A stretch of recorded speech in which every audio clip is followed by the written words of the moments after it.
It was May 10, 1940. German tanks were rolling through Belgium. The Low Countries had collapsed. France was buckling, and Britain stood alone, a trembling island staring down the Nazi war machine. That night, a man stepped into Tank Downing Street. In the chaos of fear, failure, and retreat, Winston Churchill became Prime Minister. He was 65 years old. Many thought him reckless. Others saw a relic of empire. But in the days ahead, his voice would steady a nation. He spoke not of surrender, but of resolve, not of escape, but endurance.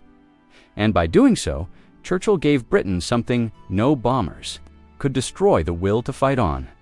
This is the story of Winston Churchill.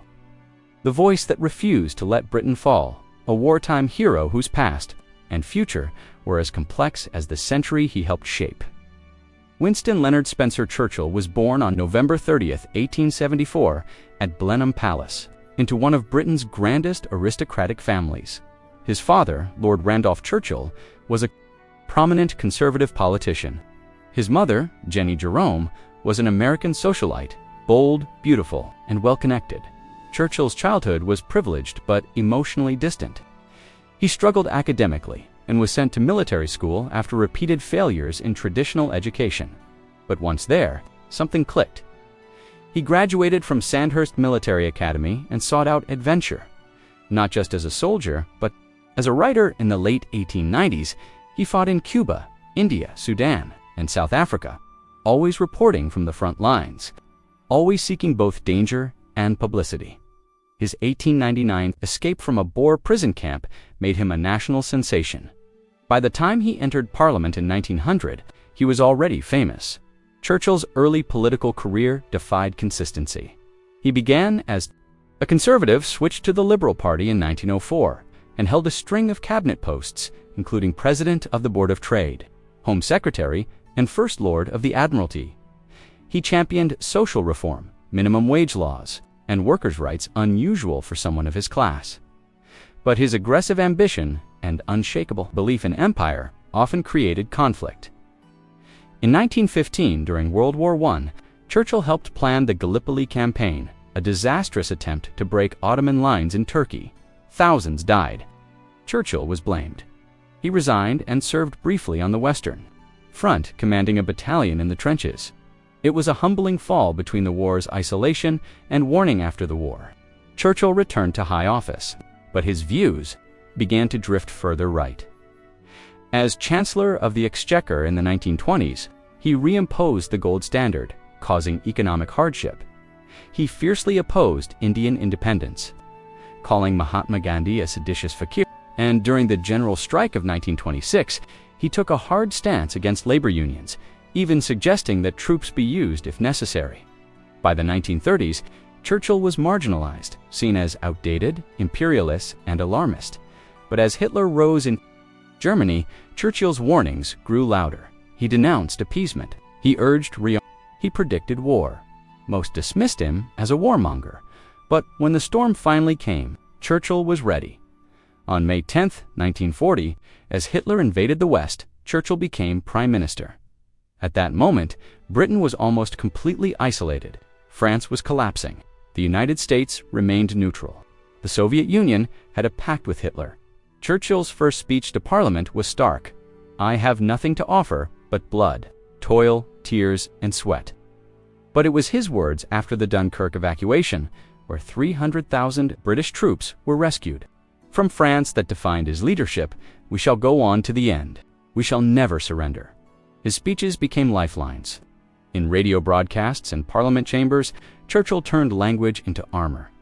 He rallied not just troops, but civilians, housewives, factory workers, children in gas masks, while bombs rained down in the Blitz. Churchill visited ruins, walked among the people, and refused to leave London. He forged alliances with Roosevelt, with Stalin shaping the Grand Alliance that would defeat Nazi Germany. But Churchill's genius was not in military strategy, it was in holding the line politically and psychologically. When all seemed lost, on May 8, 1945, Churchill stood before the nation and declared victory in Europe. Britain had survived. Hitler was dead. The war was won, but the nation had changed. 3 months later, in a stunning reversal, Churchill's party lost the 1945 general election. The man who saved Britain was voted out, replaced by Clement Attlee and a Labour government promising welfare reform and rebuilding. Churchill returned to opposition bitter, but not defeated. In 1951, he became Prime Minister again, older, frailer, but still defiant. He focused on Cold War diplomacy and nuclear deterrence. But age and illness slowed him. In 1955, he finally resigned.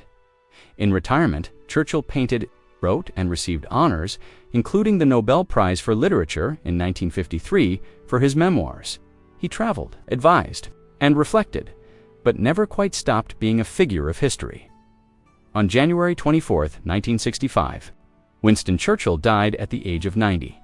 Britain gave him a full state funeral, the first for a non-royal since the Duke of Wellington. Leaders from around the world gathered to mourn a man whose voice had once carried the hopes of a nation. Legacy is towering, but complicated. He is rightly remembered as the man who refused to bow to fascism, who stood alone in 1940 and told the world, "We shall fight on the beaches." But he was also a man of empire who defended colonialism, opposed Indian independence, and saw the world through the lens of Britain's supremacy. He called for unity during war, yet sowed division in peace. The Bengal famine of 1943, which killed millions in British India, happened under his wartime leadership.